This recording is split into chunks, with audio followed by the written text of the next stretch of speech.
Cowboys Nation and YouTubers? This is VA Dallas Cowboy fan coming back at you. Thank you for liking, sharing, subscribing, and commenting down below. I make these videos for me and you, and they're a little therapeutic.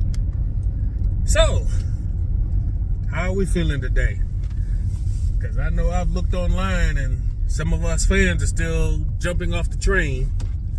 And, well, if you were ready to jump off the train that easily, you're not a real fan. Next up, let's talk about what can we do in this offseason to make things better. I mean, there's a lot of stuff going around, head coaching wise, who would be better? Do we keep McCarthy? Do we elevate Dan Quinn and get rid of McCarthy? If Dan Quinn goes, who should be the next defensive coordinator? Stuff like that. There's a lot of stuff going around. There's a lot of things that Jerry and company are going to have to think about. Right now, they're not trying to worry about it because it is still so fresh.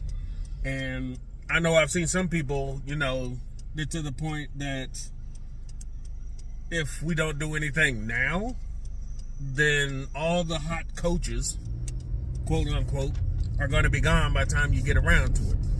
Now, sure, the named coaches are out there and they're hot names, but we know how that turns out sometimes.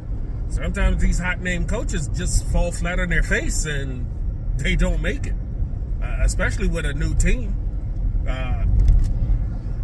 There's plenty of examples, but sometimes it's just not best to just go after the name for a head coach.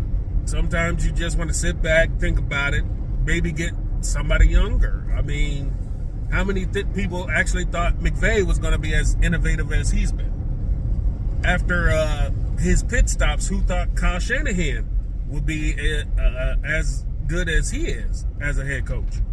I mean, sometimes you just don't know. Sometimes you get head coaches, you plug them in, and they just fall flat on their face and get fired after 1 year. I mean, you don't want that. So it's kind of a balancing act on what you can do. But I'm in the camp of if you do get rid of Mike McCarthy, I don't want Dan Quinn. I don't want some old dinosaur who's stuck in their mentality and their ways. Because they're just going to come in, blow it up, and we're going to be worse, and then everybody's going to bitch about that. I don't mind getting a younger guy, fresh. Somebody who's probably got no roots in any coaching tree in the NFL. Just start your own legacy. Why do you have to get off somebody else's train? Try something new. I mean, I get it. You don't want to... You're 80-something years old as a president and GM, and you're going to die probably before your next Super Bowl. But you need to start something now. And if you're not building a new legacy, then, yeah, you're still living off the 90s. You need to let that go. As far as the players go, I haven't done my breakdown yet. I know we have 16 free agents. Tyron Smith, Tyler Biadasz are big names on that. Then you have Rico Dowdle, the long snapper. Who else? The special team ace Goodwin. A lot of guys we kind of traded for 1 year. Gilmore, stuff like that. So it's going to be a free agency that you're going to be like, well, do we keep our own? And if we do, how long? Because I know as far as Tyron Smith goes, we're at that point that a lot of fans want to let him go. Because he's never going to be healthy for a full season again. And at the time, we thought Tyler Smith was going to be his replacement. Apparently not. So who knows? If I'm going for Tyron, I'd probably just do a 1 year deal with incentives, vet minimum, just to see how far he'd make it. And you really need to start looking at the draft for your future. But we see how stubborn the Joneses are as far as drafting linemen, because there's plenty of years where You could have got somebody on the offensive line, but you didn't want to trade up. You could have got somebody on the defensive line, but you didn't want to trade up. Y'all just let stuff fall as they may, and then you went for the hot hand playmakers like you always do. And in the second rounds, y'all always go for these project cats, and what the fuck are you wasting second round picks on projects for all the time? It's biting you in the ass every single time. So I don't know what their strategy is.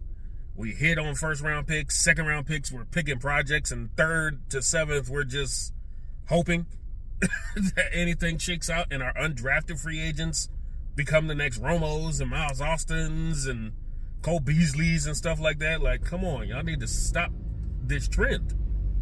It's not working. Y'all need to change things up if you're ever going to make it. But what do we know? We're Joe Schmo the fans, right? But things can change. Hopefully people can change. And the ways of thinking can change. I mean, the culture's already changed in the locker room. I mean, people liked Jason Garrett. He was a player's guy, but he never had it on the field. When it come time for playoffs or some certain games, they come out limp. I mean, they're doing the same thing for Mike McCarthy, but this was year one of him calling the plays. Everybody can look great in practice and training camp, but when it came down to it, it took them a long time to get started. So, we got to get... when you're left on your deal, I'd go ahead and just do like you do for CD, Micah, and Dak. You're on a 1-year leash. This year 2, it's under your scheme. If you can't figure this stuff out now, then yeah, something's going to have to change drastically. I mean, I don't mind another year wasted if it comes with a change. But that's just my opinion. I'd like to hear yours if you comment down below. If I have anything else to come up with, talk about, then I'll come back. Because it's been a while since I've done these, especially for my vehicle. It's nice to try and get back to a regular routine or some sort of routine. But anyway, talk to y'all next time. This is VA Dallas Cowboy fan.